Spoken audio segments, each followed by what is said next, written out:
Other interesting political news, you have Vivek Ramaswamy on achieving peace with Ukraine. And, of course, it went pretty darn viral. So it looks like he's at a rally right here. And this is the text before the quick little video. You have Vivek saying, quote, "My plan to achieve peace in Ukraine and stop the China-Russia military alliance is the mirror image of President Nixon's diplomatic maneuver that distanced China from Russia in 1972. Except this time, Putin is the new Mao," unquote. And this is a brief interaction with someone at, looks like a rally perhaps. What's the exit strategy for Ukraine? So the exit strategy is do a deal with Putin, freeze the current lines of control, but require that Putin exit his military. Something that Vivek is much better at in terms of his competition is interacting with people on the streets, so to say.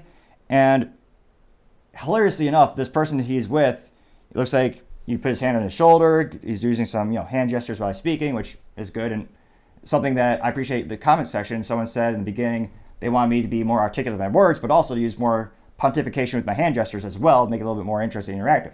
So I appreciate the feedback because, again, make the channel better together. And interestingly enough, the guy who Vivek is talking to has a DeSantis shirt on. And DeSantis is, he needs a coach for speaking and body language, I believe. Don't get me wrong. Again, I'll beat the comment section too. He's probably better than me. Well, actually, no, he has some pretty bad speeches. That would probably be an entertaining debate on who struggles the most in terms of articulating and speaking. But another topic from another time. It is funny that this guy has a DeSantis shirt, and DeSantis is not doing enough campaigning like this. I know there's an issue with I know there's stuff going on in Florida with the hurricane, but even before that, he needs to increase the frequency and the volume of that. But back to Vivek. Military alliance with China.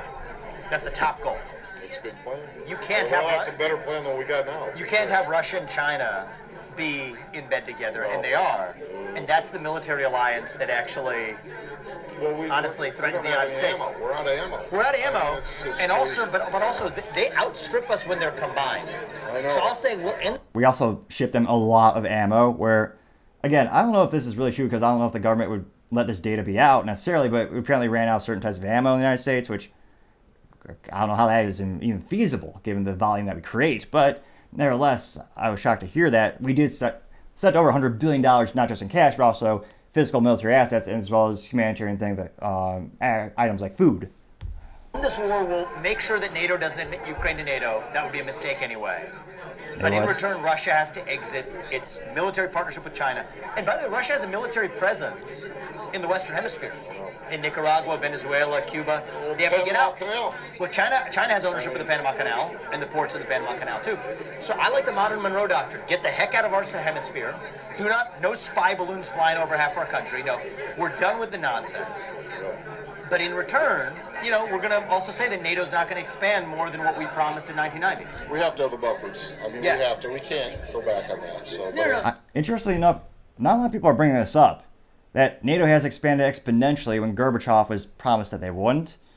Gorbachev being one of the former Russian leaders. But I digress for now. Exactly. That's a plan. But I I like appreciate it. that. Yeah, so it's a very clear, it goes into more detail. I think we need partnership with India to be able to deter China from going after Taiwan. And I'm not just saying that because my name is Vivek Ramaswamy, right? Yeah, and I think that the other thing we can do is enter partnerships with Japan and South Korea and onshoring to the United States. If we're not dependent on China, then we can actually stand up with the spine. But when you're dependent on your enemies, or when you stop drilling and fracking in this country and you have to depend on foreign autocrats for oil, that's when actually the problems begin. Biden's gone over to Ukraine and talked to them about drilling and fracking. It's unbelievable. At the same time, But won't do it here. He's They'll shut spend- down North Dakota. They'll It's spend money on ridiculous. infrastructure projects there while we're failing over here. So in terms of moves on the political chessboard, that was a really good interaction. And who knows, maybe it's all planned out. We don't know. But that looks like I was a father with his son at a rally talking to Vivek. But I think that's a very good point in terms of military alliances and global alliances as we have a global economy and geopolitics in general. And I don't think it's appropriate, again, I don't know if it's realistic to compare. It's definitely not appropriate to compare Putin to Mao. Mao killed more people than anyone in history, I believe.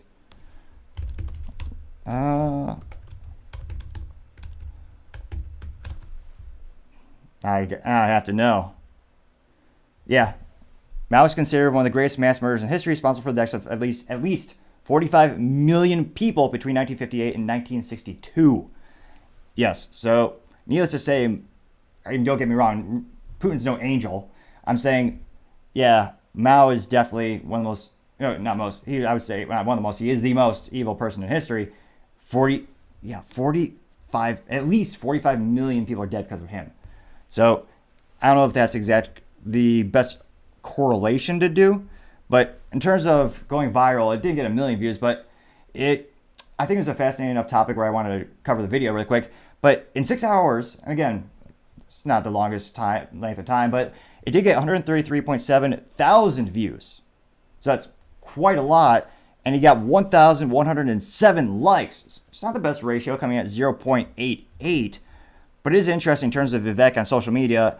His quick, and again, his statistics are taking 6 hours. A couple of days later, it looks like it got to, actually, no, not days. A couple things are mixed up. But it's one of those things where, interestingly enough, in 6 hours, he got more views than his competition, like Nikki Haley or DeSantis, on average, with their videos. They sometimes, even in a day or two, will get 60 to 90,000. And I would say the DeSantis campaign specific account, the War Room campaign, they probably get between 60 and 90,000 on average. They have outliers, of course. But it is fascinating to see, in terms of the numbers, Vivek is getting a lot of views on social media. Is that going to correlate to actual votes? That's going to be the uncertainty thing. We'll see more and more with these upcoming nomination voting. But interestingly enough, looks at the comments, I would say it's pretty well mixed, and it looks like some of the most popular ones, scrolling through them really quick right here, be interesting to see. Babu Patil says, quote, "No winner in the war, stop the war and find a diplomatic solution. This is definitely the best opinion." He got 7 likes out of 1,100 views. Interestingly enough, I don't know if it's a parody account, but oh no, maybe it is a pejorative statement about the person Vivek was talking with, but there's somebody named Vivek Ramaswamy, which, again, that is probably a pejorative account. And this person says, "Not sure if this guy knows where the Ukraine is."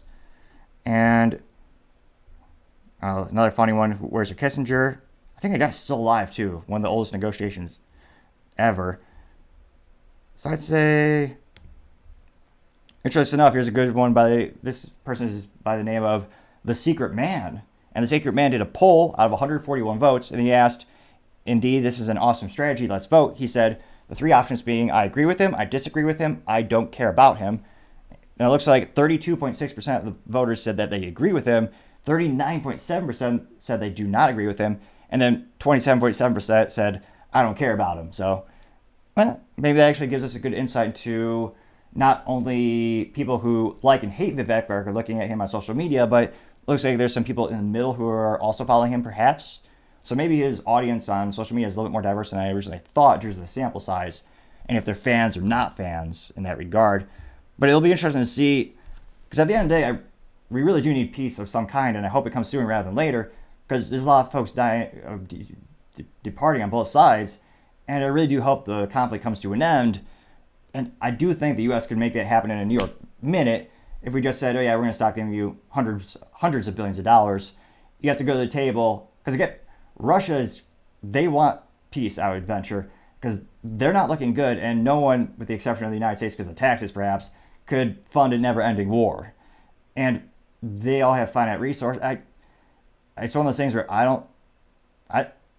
don't think they want this to keep going on the Russia side. Ukraine has kind of an incentive because every day that goes by, they get more and more money from every country on the planet, seemingly. So that's kind of giving them a negative incentive structure.